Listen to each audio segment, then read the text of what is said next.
Hello students, कैसे आप सभी लोग और आपकी पढ़ाई कैसी चल रही है?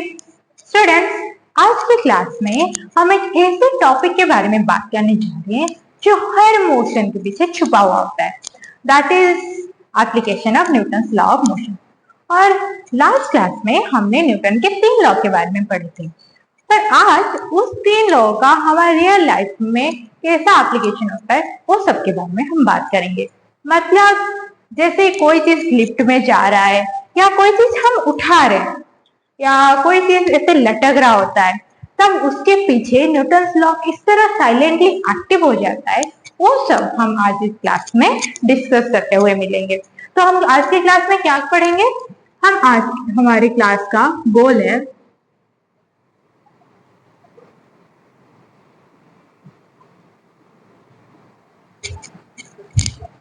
हमारा पहला टॉपिक रहेगा न्यूटन्स लॉ।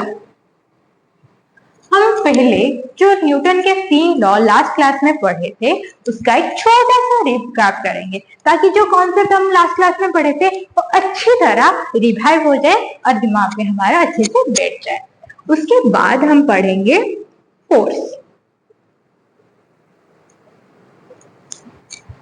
हमारे रियल लाइफ सिचुएशन में फोर्स की लैंग्वेज किस तरह होते हैं, कितने सारे फोर्सेस होते हैं और ये फोर्स इस लॉ में किस तरह एक्टिवेट होते हैं, वो सब चीजें हम इस टॉपिक में कवर करते हुए दिखेंगे। इसके बाद हमारा आता है तीसरा पॉइंट जहां पे हम पढ़ेंगे फ्री बॉडी डायग्राम, जहाँ पे हम फ्री बॉडी डायग्राम बनाना सीखेंगे। इसके साथ साथ हम इसे बहुत सारे क्वेश्चंस करेंगे, रियल लाइफ एग्जाम्पल देखेंगे ताकि ये कॉन्सेप्ट हमारे दिमाग में अच्छे से बैठे। स्टूडेंट्स, ये जो न्यूटन लॉ की एप्लीकेशन है ना, जो हमारे आज का टॉपिक है, ये सिर्फ हमारी डे टू डे लाइफ, हमारा चलना, घूमना फिरना, लिफ्ट में चलना, ये सब में काम नहीं आता। इससे यहाँ पे उसके जितने इम्पोर्टेंस है उतनी ज्यादा इम्पोर्टेंस हमारी कॉम्पिटेटिव एग्जाम में होते हैं, चाहे वो किसी भी तरह के एग्जाम हो। तुम्हारा जेई हो गया, तुम्हारा जेई एग्जाम बोथ मेंस और एडवांस, या नीट एग्जाम हो गया, इससे ज्यादातर क्वेश्चन ऑलमोस्ट 10 मार्क से क्वेश्चन आते हैं इसके एप्लीकेशन में। आजकल का पैटर्न कुछ ऐसा हो गया ना, ज्यादातर क्वेश्चन न्यूटन लॉ से ज्यादा इसके एप्लीकेशन से आते हैं। उसके बाद तुम थोड़े बड़े हो जाओगे, तुम्हें लगेगा नहीं मुझे प्री और ब्रांच में जाना है, तो जाम में इसके क्वेश्चन आते हैं, 2 से 3 क्वेश्चन आते हैं। और तुम CSR करोगे वहां पे भी क्वेश्चन आएगा। और इसके साथ अगर तुम नाइजर में सिलेक्ट हो रहे हो, वहां के इंटरव्यू राउंड में भी इससे ज्यादा ट्रिकी क्वेश्चन इसी टॉपिक से पूछा जाता है। अगर ये टॉपिक इतने ज्यादा इम्पोर्टेंट है तो शुरू करते हैं आज की टॉपिक। तो आज का हमारा टॉपिक क्या है? हमारा पहला टॉपिक है न्यूटन्स लॉ ऑफ मोशन। और इसका हम पहले क्या करेंगे, एक क्विक रिकैप करेंगे जो हमने लास्ट क्लास में पढ़ा हुआ था। ठीक है, तो आप लोग सोच के थोड़ा देखिए कि एक यहाँ पे हमारा प्लेग्राउंड है, ठीक है, और यहाँ पे आपने एक फुटबॉल को ऐसे छोड़ दिया। तो अब सोचो, आपने ग्राउंड में फुटबॉल छोड़ दिया, तो ये ग्राउंड क्या, ये जो ग्राउंड में फुटबॉल पड़ा हुआ है, ये क्या घूमने लगेगा? क्या ये घूमने लगेगा? नहीं, ये ऐसे ही पड़ा रहेगा जब तक इस पे कोई आके यहाँ पे किक ना कर दे। जब तुम आके इसे किक करोगे तो इससे क्या होगा, एक्सटर्नल फोर्स मिलेगा और ये एक्सीलरेट करते हुए सामने चला जाएगा। मतलब ये जो फुटबॉल था रेस्ट में था, जब तुम किक करोगे ये मोशन में आ जाएगा। तो हमने क्या देखा, तो ये था हमारा न्यूटन फर्स्ट लॉ। तो न्यूटन फर्स्ट लॉ क्या कहता है, एक ऑब्जेक्ट अपना स्टेट ऑफ रेस्ट या स्टेट ऑफ मोशन में तब तक रहता है जब तक कोई एक्सटर्नल फोर्स उस पर ना लगे। जब उस पर कोई एक्सटर्नल फोर्स लगता है, अपना स्टेट ऑफ रेस्ट या मोशन को चेंज करके दूसरे स्टेट पे आ जाता है। ठीक है, तो हमारा न्यूटन फर्स्ट लॉ क्या कहता है,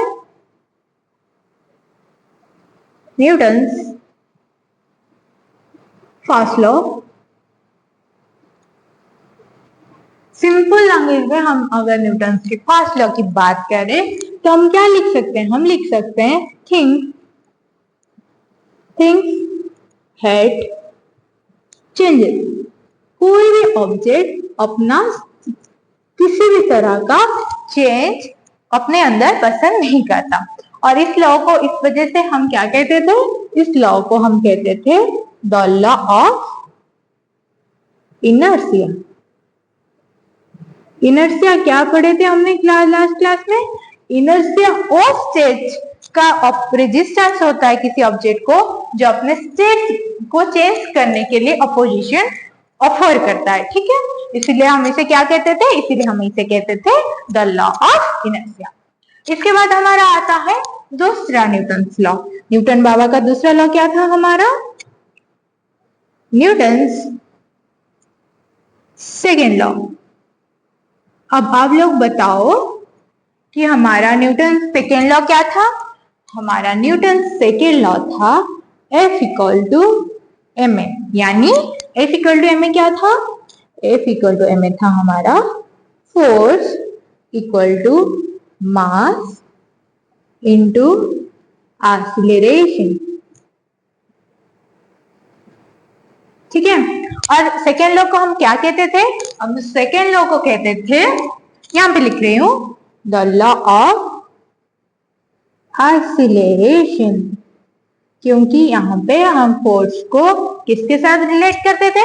यहाँ पे हम फोर्स को एक्सीलरेशन के साथ रिलेट करते थे, और ये इसका ना हमारा दो केस आ रहा था, याद है? पहला केस ऐसा था जब हमारा मास कांस्टेंट रहता था। जब क्या होता था? हमारा मास कांस्टेंट, हम कांस्टेंट मान के चल रहे थे, तो हमारा फोर्स कैसा होता था? फोर्स डायरेक्टली प्रोपोर्शनल होता था एक्सीलरेशन के साथ, यानी अगर तुम जितना ज्यादा फोर्स दोगे एक्सीलरेशन भी उतना ज्यादा होगा। अगर तुम्हें इस फुटबॉल को ही मान के चलो, इस फुटबॉल को बहुत दूर फेंकना होता था, तुम्हें क्या करना होता था? तुम्हें जितने जोर से उसे एक्सीलरेट करना होता था, तुम्हें उतनी जोर से उसे किक करना होता था, यानी तुम्हें उतनी तेजी से उस पर एक्सटर्नल फोर्स लगानी होती थी, ठीक है? ये कब होता था? जब मास कांस्टेंट था। फुटबॉल का मास क्या भारी हो रहा है?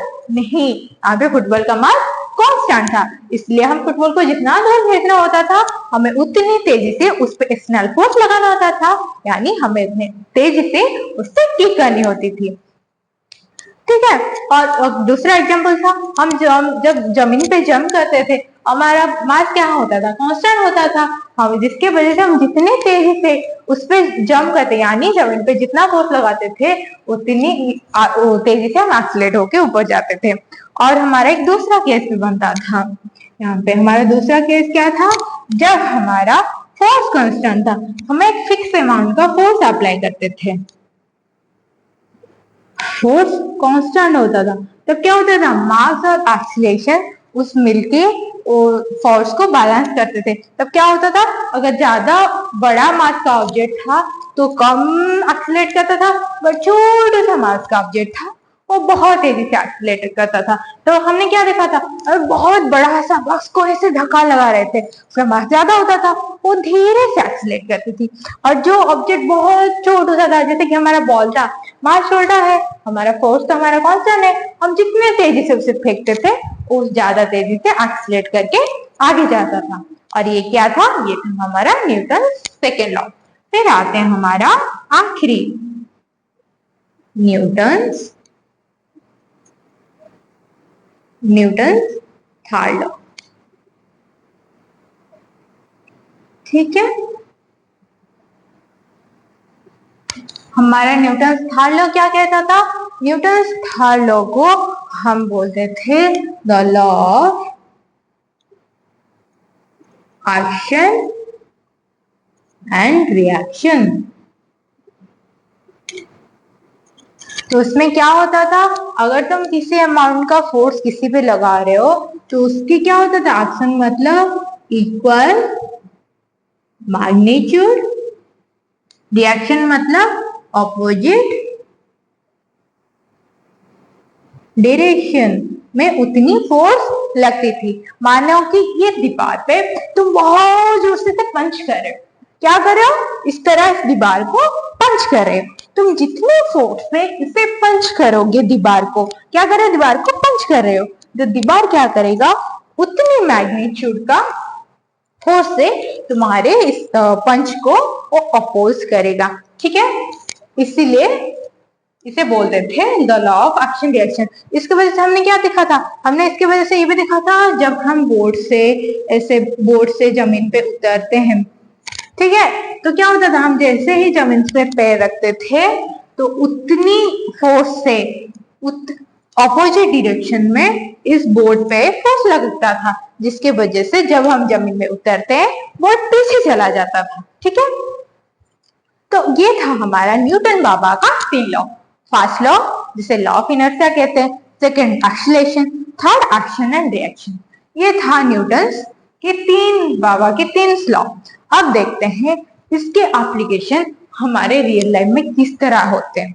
ठीक है, आप अगर रिकैप छोटा सा रिकैप लिखना चाहते हो लिख लो, फिर हम इसके एप्लीकेशन में चलते हैं। तो इसमें क्या क्या होता है वहां पे देखेंगे। आई होप कि तुम लोगों ने इसे लिख लिया होगा। तो हमारा जो 3 लॉ हम लास्ट क्लास में पढ़े थे, आज की क्लास की शुरुआत में हमने क्या किया उसका एक छोटा सा रिकैप कर लिया, ताकि हमारा कंसेप्ट जो था दिमाग में हम पढ़े थे या भूल गए थे थोड़ा बहुत, अच्छे से रिकैप हो जाए। ठीक है, अब चलते हैं हमारे नेक्स्ट टॉपिक पे। ठीक है, आप लोग सोचो कि जो 3 लॉ है ना, इसके पीछे कौन सा फोर्स छुपा हुआ है जो इसके अंदर चिपके से काम करता है? क्या क्या है वो फोर्स? तो ये जो फोर्स है ना, क्या वो किसी को पुश करना, किसी को धक्का देना, या किसी को खींच लेना या पुल करना, यही है बस फोर्स?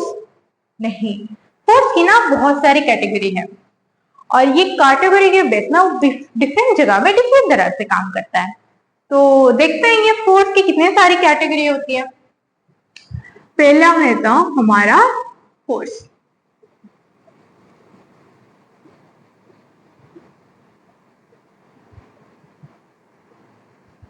फोर्स को हम पहले तो 2 कैटेगरी में डिवाइड करते हैं। कितने कैटेगरी में डिवाइड करते हैं? फोर्स को शुरुआत में हम 2 कैटेगरी में डिवाइड करते हैं।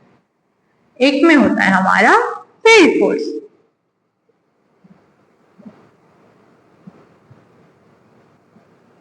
और दूसरा होता है हमारा कॉन्टैक्ट फोर्स।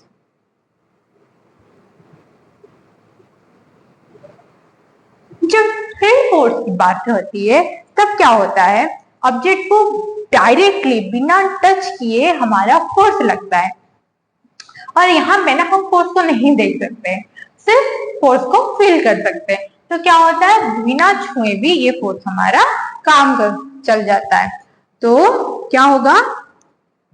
हम ये भी लिख सकते हैं बिना छुए काम हो जाएगा, यहाँ पे काम में लगेगा।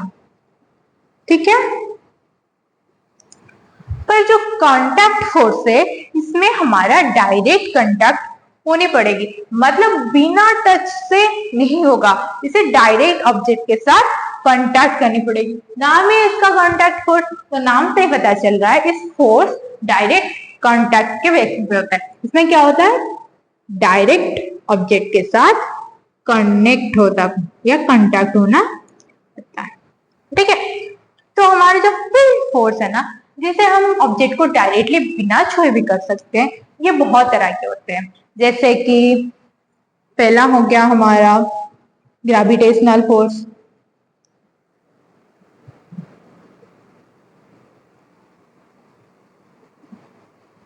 सपोज मान लो कि यहाँ पे एक आम का पेड़ है और आप इसके नीचे यहाँ पे बैठे हुए हो, गर्मी की मौसम है, आपके सर पे क्या होगा? एक आम गिर जाएगा।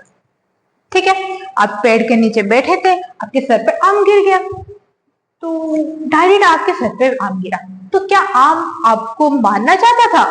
वो आप पे फोर्स लगाना चाहता था? नहीं, आम क्यों मारना चाहेगा? आपने क्या बिगाड़ा उसे? तो क्या आम को किसी ने खींच लिया, हाँ किसी ने तो खींचा इसलिए वो नीचे आया, नहीं तो ऊपर जा सकता था। तो किसने खींच लिया? आंसर है ग्रेविटी ने आम को खींच लिया, जिसकी वजह से वो आपके सिर पे गिरा। तो ग्रेविटी ने फोर्स लगाया आम पे, तो ये फोर्स क्या आम को छू के लगाया? नहीं, बिना छुए फोर्स काम कर गया। तो ग्रेविटी हमारा किस फोर्स कैटेगरी आया? क्या ग्रेविटी हमारा फील्ड फोर्स में कैटेगरी क्या आ गया? इसलिए ग्रेविटी हर ऑब्जेक्ट को अपनी तरफ खींचता है, अर्थ के ऊपर सारे ऑब्जेक्ट को अपनी तरफ, हमें भी अपनी तरफ खींचता है। तो क्या छू के खींचता है? बिना छुए खींचता है। तो ग्रेविटेशनल फोर्स हमारा कैसा फोर्स है? फील्ड फोर्स हो गया। और इसका दूसरा एग्जाम्पल क्या होगा सोचो? इसका दूसरा एग्जाम्पल होगा मैग्नेटिक फोर्स।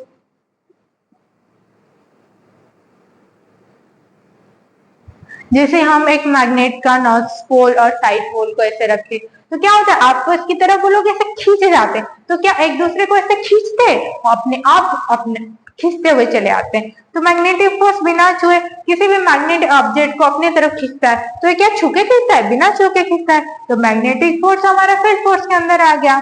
फिर आता है हमारा तीसरा, इलेक्ट्रोस्टैटिक फोर्स। ये हम आगे चल के इसके बारे में अच्छे से सारे टॉपिक के बारे में पढ़ेंगे, इसलिए मैं थोड़ा इसके बारे में बता दूं। ये इलेक्ट्रॉन के बीच लगता है, चार्ज के बीच लगता है, तो क्या वो एक दूसरे को खींचते? वहां पे भी वो इनडायरेक्टली फोर्स लगा के एक दूसरे को खींचते। तो इलेक्ट्रोस्टैटिक फोर्स भी एक तरह का हमारा फील्ड फोर्स हो गया। ठीक है, अब आता है हमारे कॉन्टैक्ट फोर्स। जो फोर्स हम ऑब्जेक्ट पे डायरेक्ट बिना छुए नहीं लगा सकते, हम इस फोर्स को यूज करने के लिए ऑब्जेक्ट को डायरेक्ट कांटेक्ट पे आना होगा। ये जो फोर्स है ना, ये हमारा दो तरह के होते हैं। एक होता है टेंशन और दूसरा होता है हमारा नॉर्मल फोर्स। और ये टेंशन और नॉर्मल फोर्स क्या है, हम हमारे नेक्स्ट टॉपिक में 2 मिनट के बाद पढ़ेंगे। तब तक आप इसे नोट कर लो, और जब आप नोट कर लोगे, हम टेंशन और नॉर्मल फोर्स के पास आ जाएंगे। जो हमारा किस फोर्स है? हमारा कांटेक्ट फोर्स है। ठीक है, इसलिए आप लोगों ने हमने देखा पहले हम फोर्स को दो कैटेगरी में डिवाइड किए। एक हो गया हमारा फील्ड फोर्स, दूसरा हमारा जो मिट गया कांटेक्ट फोर्स। और फील्ड फोर्स में आ गया हमारा gravitational force, magnetic force, electrostatic force. और कांटेक्ट फोर्स जो डायरेक्ट ऑब्जेक्ट को कांटेक्ट वैसे पे शुरू होता है, वो दो तरह के होते थे, हमारा टेंशन और नॉर्मल फोर्स। तो हमारा कांटेक्ट फोर्स का पहला पॉइंट आ गया हमारा टेंशन।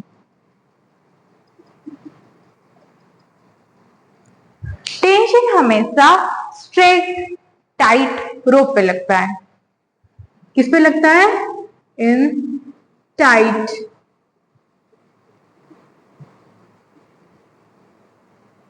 रोप स्ट्रिंग। ठीक है, और इसे कैसे डिनोट करते हैं? इसे डिनोट करते हैं हम कैपिटल टी से। ठीक है, कैसे डिनोट करते हैं? हम इसे कैपिटल टी से डिनोट करते हैं। जब भी हमारा स्ट्रिंग टाइट होता है, तब हमारा टेंशन फोर्स शुरू हो जाता है। मान लो कि कोई स्ट्रिंग ऐसा है, लूज है। कैसा है स्ट्रिंग? ये स्ट्रिंग लूज है, तो यहाँ पे हमारा टेंशन फोर्स काम नहीं करेगा। पर जब ये स्ट्रिंग ऐसे टाइट हो जाएगा, तो क्या होगा? तुम इस लूज स्ट्रिंग को टाइट करने के लिए इसके दो साइड में फोर्स लगाओगे। यहाँ पे इस तरह से फोर्स लगाओगे इसे टाइट करने के लिए, और इधर साइड भी टाइट करने के लिए इस साइड फोर्स लगाओगे। तो तुम दोनों साइड फोर्स लगा के इस स्ट्रिंग को टाइट कर लिए। पर न्यूटन के थर्ड लॉ में तुम पढ़े थे, अगर किसी ऑब्जेक्ट में फोर्स लगा, जितनी फोर्स लगा उतनी मैग्नीट्यूड पर अपोजिट डायरेक्शन में कुछ और एक फोर्स लगे। ये जो फोर्स लगता है अपोजिट डायरेक्शन में, ये होता है हमारा टेंशन फोर्स। इधर साइड भी अगर फोर्स लग रहा है, तो इधर साइड भी कोई फोर्स लगेगा, टेंशन फोर्स। यानी हमने क्या देखा? टेंशन फोर्स हमेशा टाइट स्ट्रिंग पे लगता है। कैसे? हम जब लूज वायर को फिर टाइट करते हैं, हम दो साइड फोर्स लगाते हैं, तो इस फोर्स को एग्नेस पे हमारा टेंशन क्रिएट होता है। यानी अगर कोई स्ट्रिंग है, इस उस पे जो एंड है ना, जो ऑब्जेक्ट से अटैच है, उसके एग्नेस्ट डायरेक्शन, अपोजिट डायरेक्शन में हमारा टेंशन हमेशा काम करेगा। अब लोग मान लो कि एक क्वेश्चन है, सपोज ये एक छत है, इस पे स्ट्रिंग लगा हुआ है और इसमें किसी मास का एक ऑब्जेक्ट लटका हुआ है, ठीक है। अब बताओ ये जो स्ट्रिंग है ये टाइट है या लूज है? सोचो, ये स्ट्रिंग क्या टाइट है? यस, ये स्ट्रिंग टाइट है, तो क्या इस पे टेंशन फोर्स लगेगा? बिल्कुल लगेगा। तो क्या किस डायरेक्शन में लगेगा? यहाँ पे छत पे लगा हुआ है, जो हमने क्या जिस ऑब्जेक्ट पे लगा हुआ है उसके ऑपोजिट डायरेक्शन पे यहाँ पे लगा हुआ है, मतलब इसके ऑपोजिट डायरेक्शन पे यहाँ पे टेंशन फोर्स लगेगा। यहाँ पे भी तो ऑब्जेक्ट के साथ ये अटैच है, तो कहा यहाँ साइड कहा किस तरफ लगेगा? इधर की साइड लगेगा, ठीक है। तो टेंशन दो साइड लगा, जो एक मास के साथ अटैच था उसके अपोजिट डायरेक्शन में, जो छत के साथ अटैच था उसके साइड में। अब और एक सवाल, मान लो कि ये हमारा ग्राउंड है और तुम यहाँ पे देखो, यहाँ पे कुछ बॉक्स रखे और यहाँ पे भी कुछ बॉक्स रखे और इस दो बॉक्स को ऐसे स्ट्रिंग से जोड़ लिया। अब बताओ क्या इस पे क्या हमारा फोर्स, टेंशन फोर्स लगेगा? बिल्कुल लगेगा। कहाँ लगेगा? जिस पॉइंट पे बॉक्स या ऑब्जेक्ट के साथ जुड़ा हुआ है, पॉइंट मान लो कि ए पॉइंट पे, यहाँ पे टेंशन फोर्स किस डायरेक्शन में लगेगा? ऑब्जेक्ट के ऑपोजिट डायरेक्शन में, इस डायरेक्शन में। ये है पॉइंट बी, तो ऑब्जेक्ट में टेंशन फोर्स किस डायरेक्शन लगेगा? ऑब्जेक्ट के ऑपोजिट डायरेक्शन में, यहाँ पे। अब दूसरा सवाल यहाँ पे दे रही हूँ, ठीक है। मान लो कि ये तुम्हारा टेबल है, थोड़ा सा गंदा सा है, मान लो कि ये तुम्हारा टेबल है और टेबल के ऊपर एक बॉक्स है, उससे एक स्ट्रिंग अटैच है जिसके साथ नीचे एक बॉक्स लटका हुआ है। अब बताओ क्या यहाँ पे टेंशन फोर्स काम करेगा? बिल्कुल करेगा। किस डायरेक्शन में? बॉक्स से अपोजिट डायरेक्शन में, यहाँ पे बॉक्स से अपोजिट डायरेक्शन में, ठीक। देख लिया।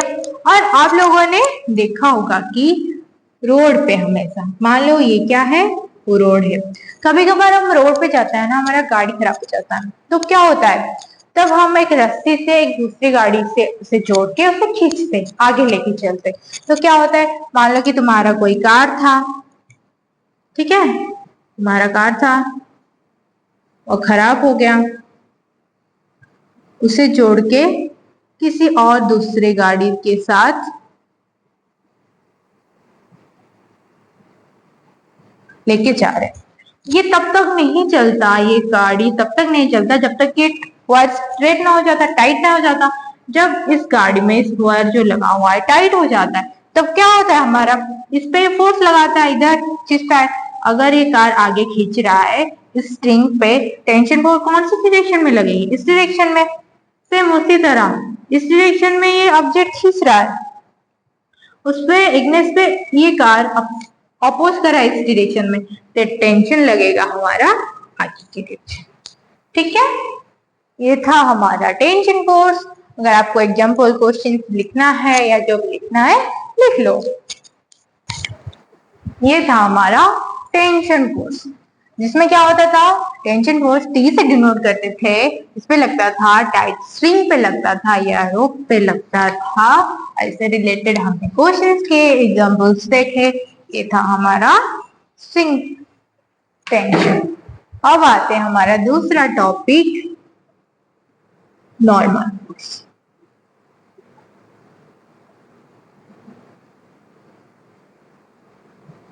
ठीक है, नॉर्मल फोर्स क्या है? नॉर्मल फोर्स एक कांटेक्ट फोर्स है। ये तब लगता है जब दो ऑब्जेक्ट एक साथ कांटेक्ट में रहता है, तब ये नॉर्मल फोर्स लगता है। इसका डेफिनेशन है, two body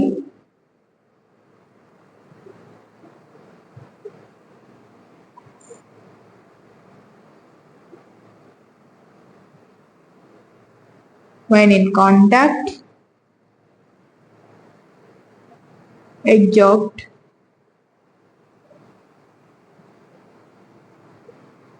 equal and opposite force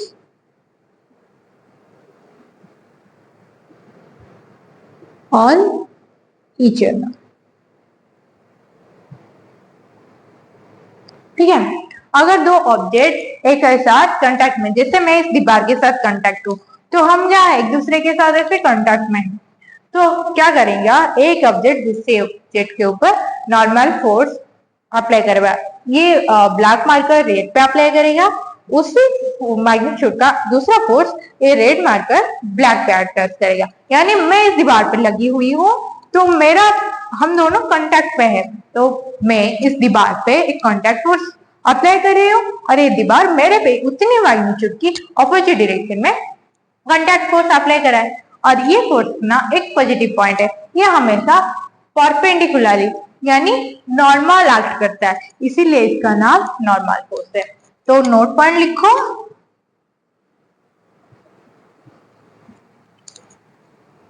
acts in normal या in perpendicular direction। यानी अगर कोई ऑब्जेक्ट ए ऑब्जेक्ट बी के सरफेस के साथ कांटेक्ट में है, ठीक है, तो एक दूसरे पे ऐसे नॉर्मल परपेंडिकुलर जिस डायरेक्शन में जिस सरफेस में एक दूसरे के कांटेक्ट में होंगे उस सरफेस के परपेंडिकुलर डायरेक्शन में ये लोग फोर्स अप्लाई करेंगे। यानी मान लो कि मैं इस दीवार पे ऐसे हाथ रख रही हूँ, तो इस दीवार पे मेरे हाथ इस तरह कांटेक्ट में है, तो इसके परपेंडिकुलर मान लो इस तरह से ये दीवार पे फोर्स लगाएगा और दीवार के सरफेस इस डायरेक्शन में कनेक्टेड है, तो इसका परपेंडिकुलर मतलब इसी डायरेक्शन में दीवार मेरे पे फोर्स लगेगा। ठीक है, परपेंडिकुलर को हम नॉर्मल भी बोलते हैं, तो इसीलिए इसका नाम आया नॉर्मल फोर्स, और इसे हम डिनोट करते हैं कैपिटल एन से।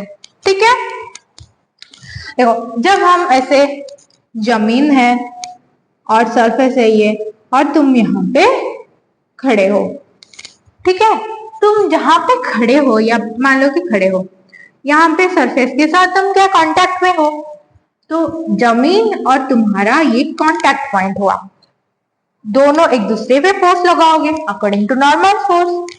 तो किस डायरेक्शन में, परपेंडिकुलर डायरेक्शन में, सरफेस की परपेंडिकुलर है इस डायरेक्शन में, एंड तुम पे इस डायरेक्शन में सरफेस नॉर्मल फोर्स लगाएगा और तुम इस पे इस डायरेक्शन में नॉर्मल फोर्स लगाओगे, और ये जो नॉर्मल फोर्स है ना ये ग्रेविटी के साथ इक्वल होता है, इसीलिए हम mg लेते हैं। तो आगे चलते हुए हम देखेंगे n होता है mg के बराबर। ठीक है, कुछ क्वेश्चंस दे रहे हूँ, आप लोग बताना इसका जवाब क्या होगा।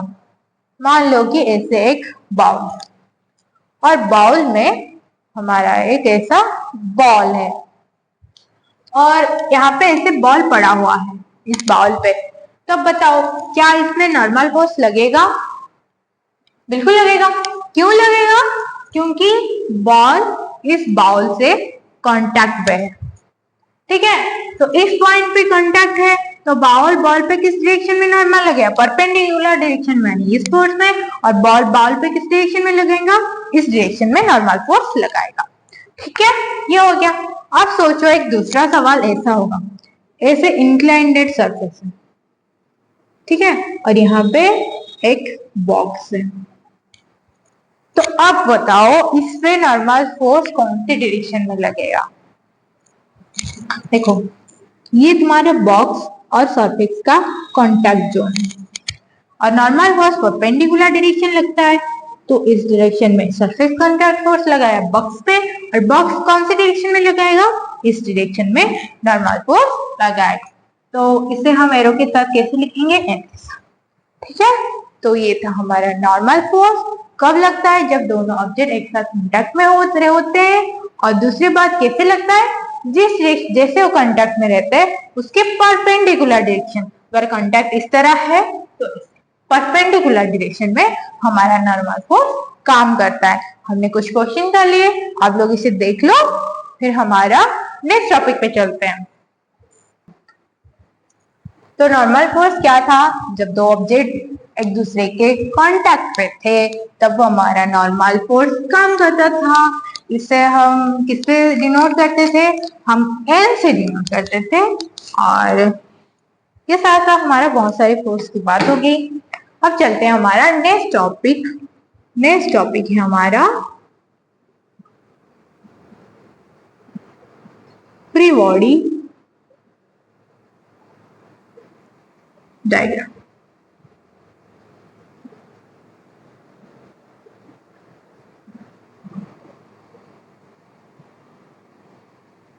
क्या हमारा नेक्स्ट टॉपिक है फ्री बॉडी डायग्राम। तो अब आपका दिमाग में ये सवाल है क्या होगा ये फ्री बॉडी डायग्राम, और इससे मैं बोल देती हूँ ये हमारा मोस्ट इम्पोर्टेंट टॉपिक है। ज्यादातर क्वेश्चन इसी से पूछा जाता है। तो क्या है ये free body diagram? Free body diagram एक सिंपल कंसेप्ट है जिसमें हम क्या करते हैं ना, एक ऑब्जेक्ट को आइसोलेट करते हैं, उसे हम कंसिडर करते हैं, उसे आइसोलेट करके उसमें जितने सारे फोर्सेस, फ्रिक्शन हो गया, ग्रेविटी हो गया, टेंशन हो गया, नॉर्मल हो गया, जितने फोर्स आज तक हमने पढ़ा, अभी जितने फोर्सेस पढ़े वो सारे फोर्स कैसे कैसे लग रहे हैं वो सबको कंसिडर करके रो के फॉर्मेट में उससे बताना ही होता है हमारा फ्री बॉडी डायग्राम। बस इतना ही सिंपल होता है हमारा फ्री बॉडी डायग्राम।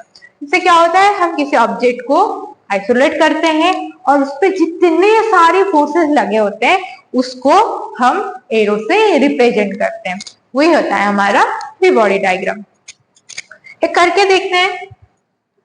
पहला सवाल ये लेते हैं हमारा, ये तुम्हारा घर का छत है और उससे तुम एक रोप से बॉल लटका के रखे हुए हो, ठीक है। ये बॉल है, ये तुम्हारा छत है, तो ये ऑब्वियसली ग्राउंड होगा। ये बॉल का मास है m, तो बॉल पे ग्रेविटी का फोर्स जो हमारा पहला फोर्स, वो दो कैटेगरी का आया था। पहला वो होता है हमारा फील्ड फोर्स। फील्ड फोर्स में इसमें क्या ग्रेविटेशनल फोर्स लगेगा? बिल्कुल लगेगा। कैसी डायरेक्शन में? डायरेक्शन कितना होगा? mg। इसमें m बॉल का मास है, इस पे स्ट्रिंग लगा हुआ है, स्ट्रिंग टाइट है तो टेंशन लगेगा, टेंशन इस डायरेक्शन में लगेगा, बॉल के साथ जुड़ा हुआ है। तो बॉल में हमने दो चीजें देखा, टेंशन और ग्रेविटी, तो दोनों को बैलेंस कर रहा है, इसीलिए बॉल हमारा फिक्स है। तो हमने देखा यहाँ पे टेंशन बैलेंस कर रहा है ग्रेविटेशनल फोर्स को, तो हमारा टी हो गया mg। अगर क्वेश्चन में तुम्हें ऐसे क्वेश्चन पूछे जाए जिसमें टी निकालने को बोले, तो तुम्हारे पास मास होगा, एक्सीलरेशन ड्यू टू ग्रेविटी है, तो मल्टीप्लाई करके निकाल लोगे। अगर तुम्हें मास पूछ लिया तो तुम क्या करोगे? एक्सीलरेशन ड्यू टू ग्रेविटी को इधर ले आओगे, क्वेश्चन बन जाएगा T by G equal to M. अगर ऐसा ना आने के पूछे एक्सीलरेशन ड्यू टू ग्रेविटी यहाँ पे कैसा हो रहा है, तो जी उधर रखो, टी के नीचे एम ले आओ, तुम्हारा ये भी इक्वेशन बन गया, ठीक है। ठीक उसी तरह देखो कि मान लो कि एक तुम्हारा बॉक्स है, इस सरफेस पे खड़ा है, रोप से जॉइंट है और तुम यहां से ऐसे खींच रहे हो। कौन से फोर्स है? F के फोर्स में। इसका मास m है, इसका मास m2 है। तो इस पॉइंट का कंसीडर करते हैं। तुम यहाँ पे फोर्स लगा रहे हो, तो फोर्स का हमने न्यूटन सेकेंड लॉ में क्या पढ़ा था? फोर्स होता है मास इनटू एक्सीलरेशन। यहाँ पे मास क्या है? m1। एक्सीलरेट कितना इसमें कर रहा है? हम मान लो कि a से एक्सीलरेट कर रहा है, तो फोर्स क्या हुआ? m1a। अगर फोर्स इस डायरेक्शन में है तो इस डायरेक्शन में क्या लगेगा?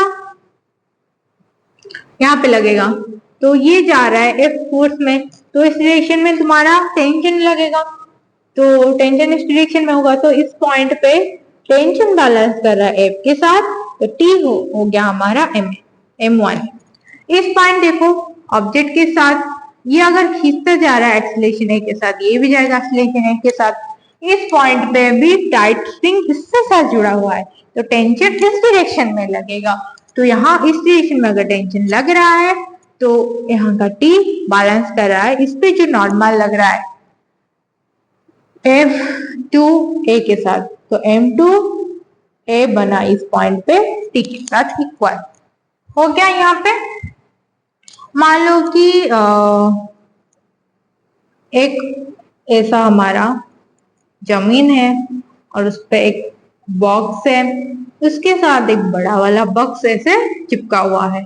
इसका मान लो कि इसका कैपिटल एम, इसको स्मॉल एम देते हैं, और इस बॉक्स को तुम ऐसे खींच के लेके जा रहे हो, ठीक है, किस एंगल पे, मान लो थीटा एंगल पे खींच के लेके जा रहे हो। अब बताओ इस पे क्या ये दोनों कांटेक्ट में है तो नॉर्मल फोर्स लगेगा, इस पे कितना नॉर्मल फोर्स लगेगा, सोचो।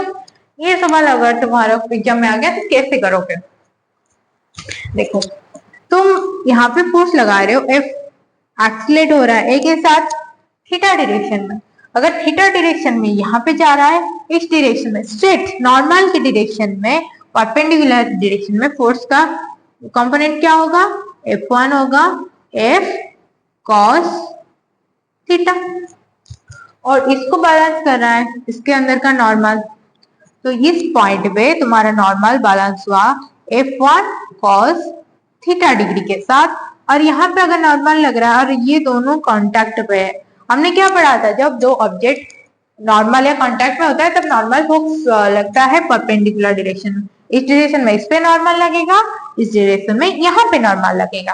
तो इस पॉइंट पे ये जो नॉर्मल है, मान लो कि ये नॉर्मल को n लेते हैं, ये नॉर्मल को n डैश ले रहे हैं, इसके साथ इक्वल होगा कि magnitude equal for opposite direction, और n का वैल्यू है हमारा F1 cos थीटा, तो n डैश क्या हुआ F1 cos थीटा। ठीक है, आपने देख लिया, बस फ्री बॉडी डायग्राम क्वेश्चन कर लिए। तो फ्री बॉडी डायग्राम क्या है, बस कुछ नहीं, एरो से कितना फोर्स उस पर लग रहा है वही बताना होता है हमारा free body diagram. I hope कि तुम्हें ये टॉपिक अच्छे से समझ में आ गई होगी।